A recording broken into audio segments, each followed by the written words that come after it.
Hola amigos, le habla a su amigo Sergio Arias para un nuevo podcast. El día de hoy vamos a tratar la situación del superpeso.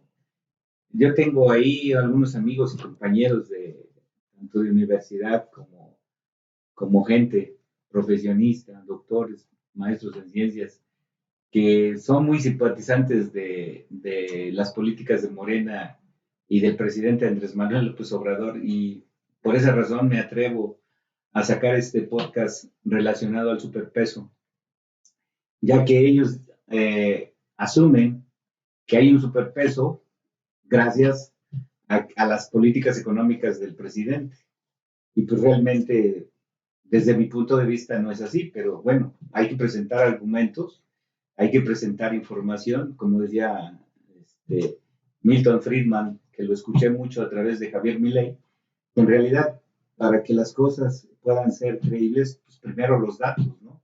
Entonces, lo que yo voy a hacer, tratar de hacer en este podcast, es presentar algunos datos y pues al final la gente tomará su decisión, la gente que ve este podcast tomará la decisión respecto a que sí en realidad tenemos un superpeso y he denominado esta pequeña plática cierto o falso que tenemos un superpeso.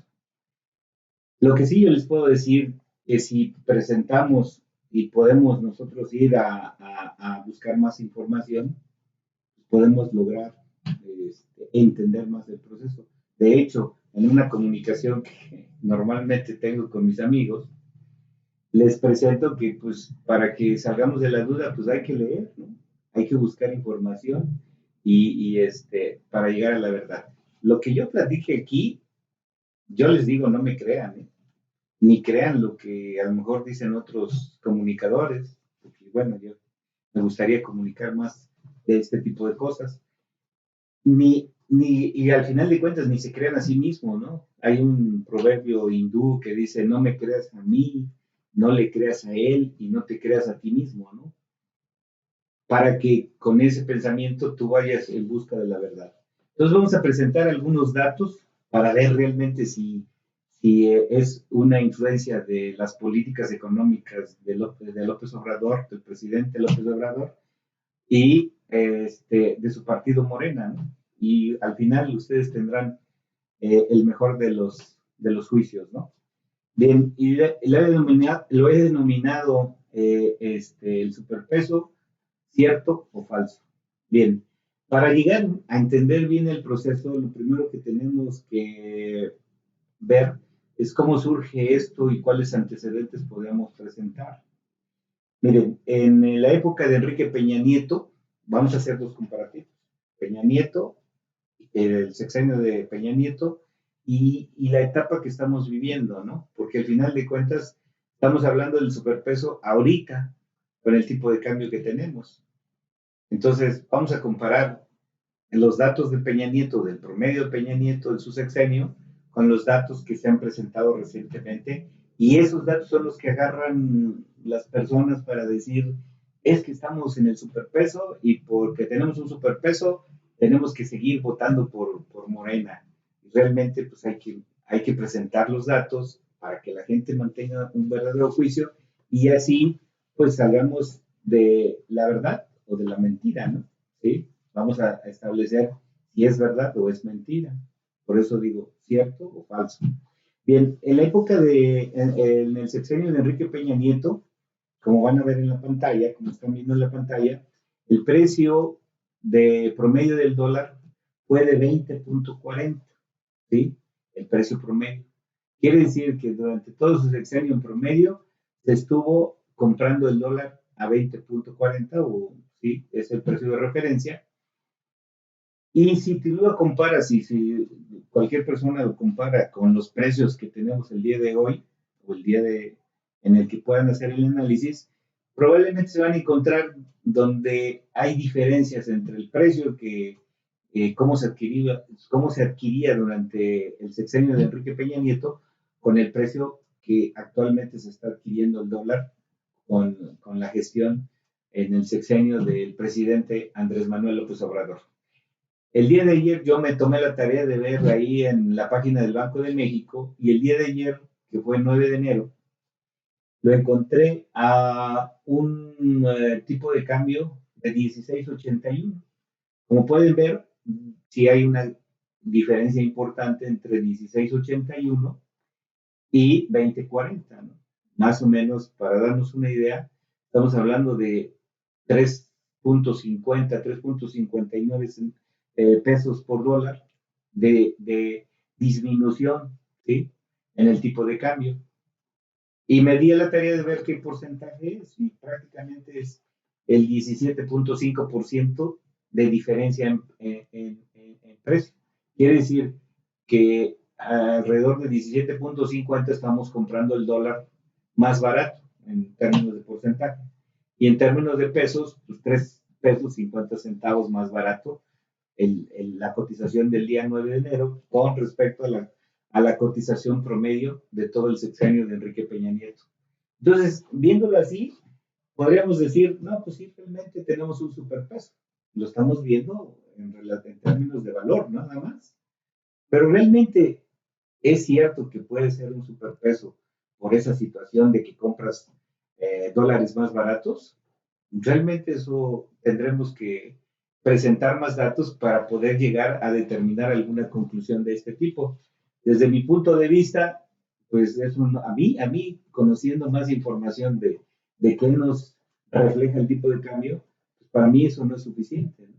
No es suficiente. A lo mejor para una gente que está comprando bienes, está importando bienes, va a decir, no, pues es una chulada, porque antes pagaba yo 20.40 y ahora estoy pagando a 16.81, 16.80. Quiere decir que estoy comprando mercancías más baratas.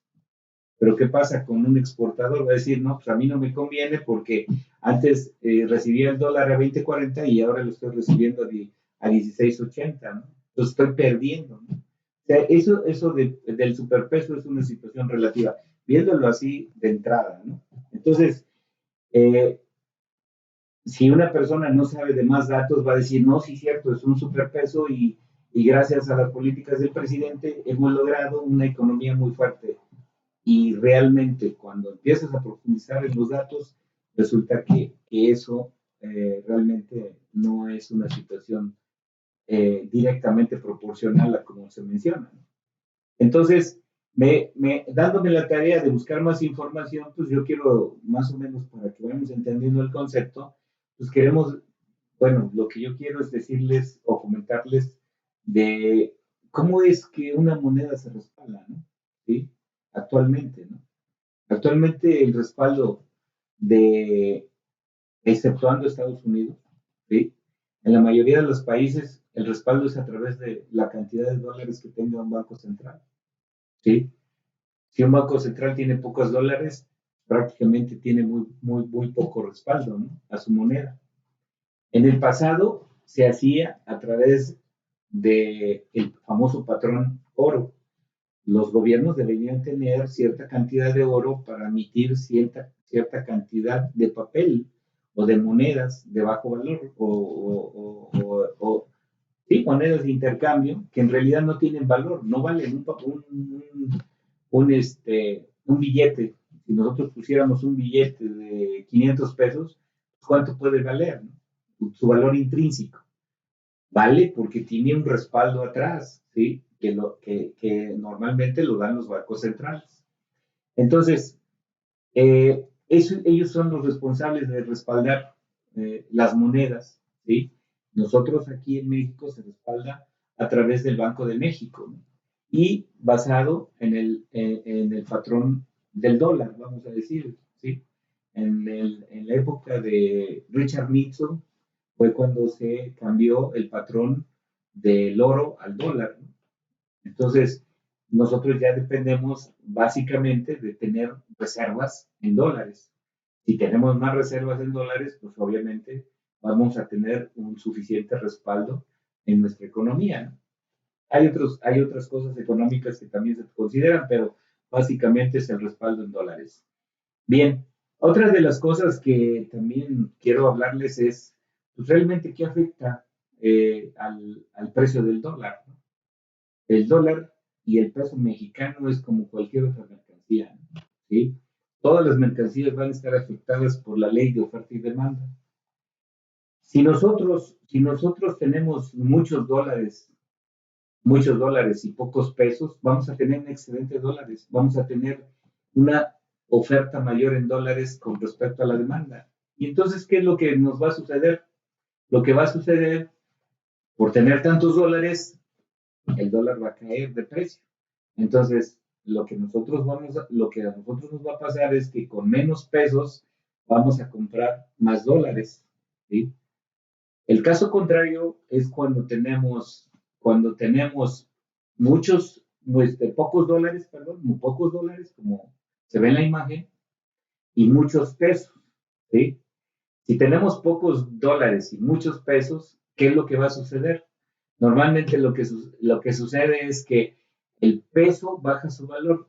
Ahí pueden ver en la imagen que en ambos casos estoy hablando de que las monedas bajan, ¿sí?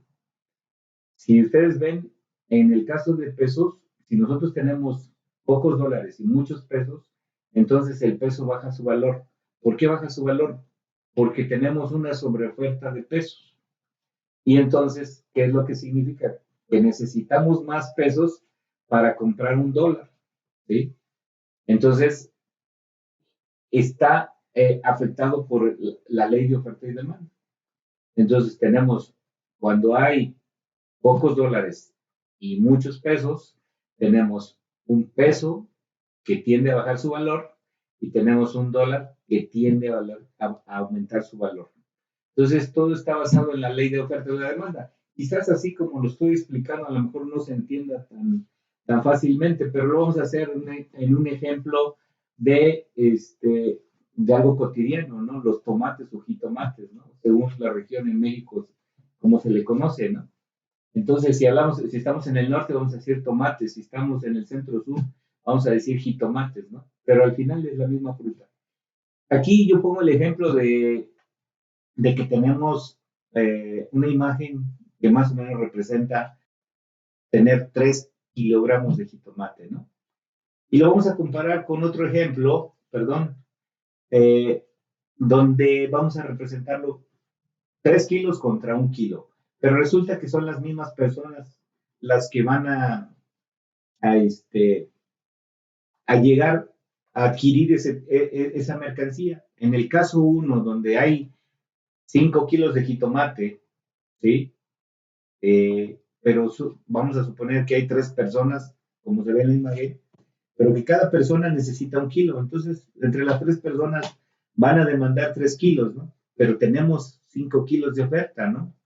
Entonces, lo más seguro es que el jitomate, en lugar de tener un precio alto, lo más seguro es que va a tener un precio bajo, porque la oferta excede a la demanda. El otro ejemplo, donde hay 1 kilo de jitomate, pero resulta que 3 personas están demandando cada quien 1 kilo, entonces tenemos menos jitomate que lo que necesita la gente. Entonces, ¿qué es lo que va a suceder? Lo que va a suceder es que el jitomate suba su precio porque la demanda excede a la oferta. Entonces yo creo que queda perfectamente claro y eso lo podemos aplicar en los dólares. Si tenemos muchos dólares, tenemos una gran oferta de dólares y pocos pesos, pues al final de cuentas el dólar va a bajar de precio. Si tenemos muchos pesos y pocos dólares, pues el dólar va a subir su precio. Entonces es un efecto de la ley de la oferta y la demanda. Por lo tanto, ese es el factor fundamental, ¿no? Que afecta el precio en el tipo de cambio. Pero hay más cosas que pueden estar afectando el tipo de cambio. Pero normalmente son situaciones económicas que en realidad son ajenas cuando hay un banco central independiente. En México tenemos un banco central independiente y tenemos la libre flotación del dólar. ¿Qué quiere decir la libre flotación? Hoy puede tener un precio y mañana puede tener otro precio el dólar. ¿Por qué razón? Si hoy llegaran a comprar muchos dólares, ¿sí? Entonces la demanda ha crecido y entonces el precio del dólar aumenta. Pero si el día de mañana se demandan pocos dólares y tenemos más dólares en el mercado, entonces el precio del dólar va a bajar. Y todos esos momentos en que la gente va comprando y está en función a la cantidad de dólares que tenemos, es lo que se conoce como la libre flotación del dólar. Entonces, o la flotación del peso. Estamos dejando que las fuerzas del mercado eh, este, hagan su efecto en relación a la compra, a la compra, a la oferta y a la demanda, ¿no? del dólar.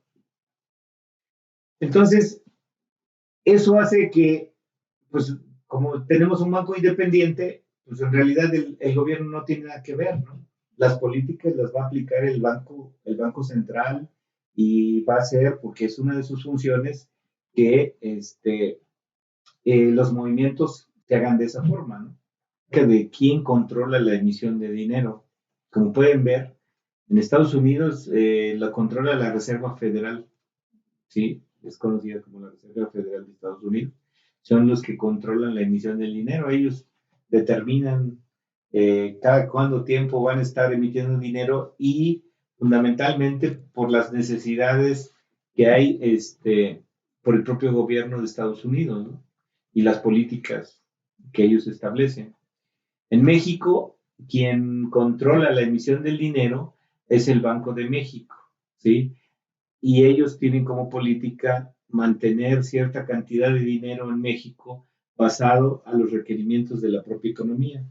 Eso es lo bueno de tener un banco central independiente, que ellos están dedicados exclusivamente a mantener la inflación en niveles lo más bajo posibles. Y para eso tienen que hacer distintas políticas monetarias, ¿no? O políticas que lleva a cabo el Banco Central. Entonces, eso es lo que hacen el Banco de México en México. Y así, en el resto del mundo, los que tienen bancos centrales se dedican a buscar, y su objetivo fundamental es mantener la inflación en los niveles más bajos, porque la inflación es lo que más deteriora las economías. Se convierte como el hecho de ser un impuesto. Cada vez que la inflación está presente, le está robando valor a la moneda que está circulando. Entonces, si tenemos una inflación del 10%, al final de cuentas, vamos a tener, si un billete valía 100 pesos, después de que tenemos una inflación del 10%, vamos a tener un billete que va a decir 100 pesos, pero en realidad solo va a tener la capacidad de compra de 90 pesos. Entonces, los bancos centrales es lo que tratan de hacer, reducir su mínima expresión la inflación.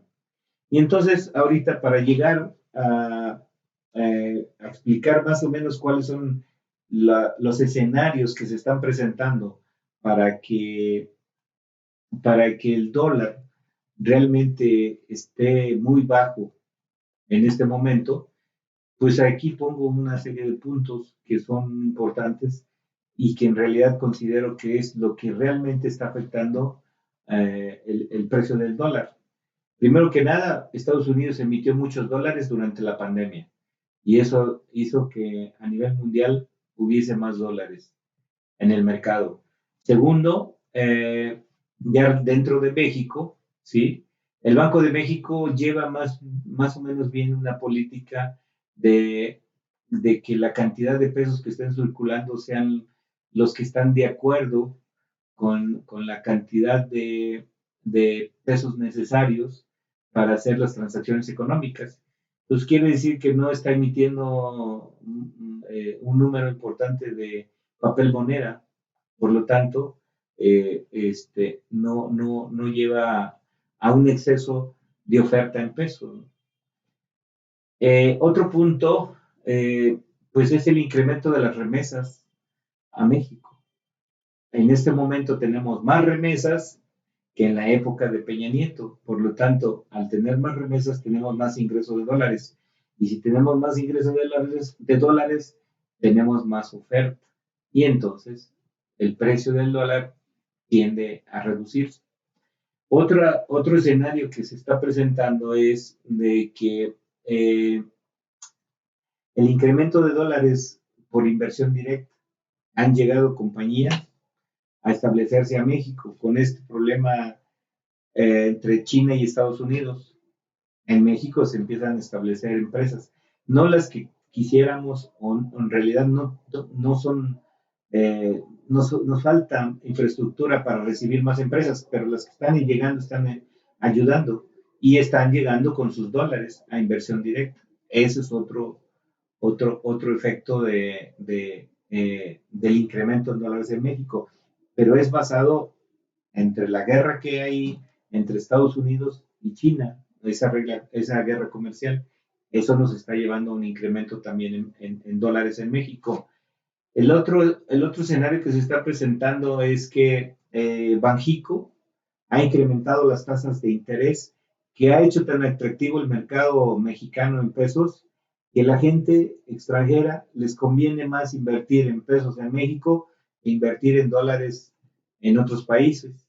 Entonces, cuando llegan a México, traen sus dólares, estos se convierten en pesos mexicanos y entonces tienen un pago de una tasa de interés superior a lo que podrían hacer en otros países y eso se convierte en un buen negocio para ellos. Ellos lo que están buscando es que su dinero les dé mayor rendimiento y al tener tasas de interés elevadas hay mayor rendimiento en México y por lo tanto hay más recepción de dólares. Entonces tenemos una cantidad importante de dólares en el mercado. Y otro escenario que se está presentando es pues, que en México estamos exportando más de lo que estamos importando. Tuvimos una caída en la actividad económica y esto se ve reflejado en el Producto Interno Bruto. Al final del sexenio vamos a tener un Producto Interno Bruto ligeramente arriba, quizás sea el 0.2 o 0.3% en todo el sexenio de crecimiento. Eso en realidad, pues en realidad es muy poquito, ¿no? Antes se crecía, en la época de Peña Nieto, en promedio se creció arriba de 2 puntos, de 2% el crecimiento, ¿no? Que realmente es bastante grande comparado con el crecimiento que vamos a tener en todo el sexenio con el presidente López Obrador. Entonces, ¿qué es lo que está sucediendo? Estamos recibiendo también más dólares porque se exporta más y principalmente en el rubro de la agricultura. Es ahí donde se está exportando más. Entonces, exportamos más, recibimos más dólares, pero estamos comprando menos. Entonces, nuestra balanza de pago está más hacia la exportación que a la importación. Por lo tanto, tenemos más entradas que salidas de dólares y eso también fortalece al peso. Y ahí lo que yo veo solo son dos políticas directamente asociadas a la economía. Una es el que la economía no está creciendo como debería de crecer y lo que en lugar de estar generando una cantidad suficiente de empleos, la gente se empieza a ir a Estados Unidos y entonces eso, por ende, incrementa las remesas. Aparte de que también por parte del crimen organizado están entrando remesas, pero fundamentalmente es a través de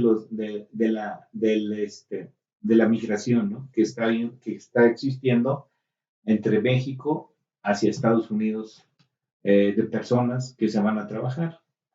Entonces, al final tenemos un superpeso porque tenemos exceso de entrada de dólares, pero no necesariamente tenemos una buena economía. Y yo se lo dejo a ustedes, queridos amigos, ustedes tomen su propia decisión, pero desde mi punto de vista, yo lo veo y es una situación muy personal que muchos van a estar de acuerdo conmigo y otros no van a estar de acuerdo. Esto no es directamente relacionado con las políticas económicas de López Obrador para que tengamos un superpeso. El peso está así por distintas razones y solo dos cosas considero que sí están afectando la entrada de dinero, que es por remesas y por una baja economía en el país. No estamos produciendo los empleos que deberíamos producir. Pues espero que esta pequeña explicación, sé que me va a haber muchas críticas, pero no importa. Lo importante es empezar a mandar información para que la gente vaya creando su propio criterio. Y como les digo, no me crean a mí, no le crean a los demás, no se crean a sí mismos, vayan en busca de la verdad. Y los invito a que le den like a este podcast, suscríbanse, nos pueden ver en Facebook, en YouTube y en Spotify. Y por lo pronto, pues muchas gracias y estaré leyendo sus comentarios. No importa que sean malos, agresivos, no importa, desahóguense. Y la gente que lo tome a bien, pues lo que les recomiendo, lean más, documentense más, como dice Milton Friedman, primero los datos. Muchas gracias.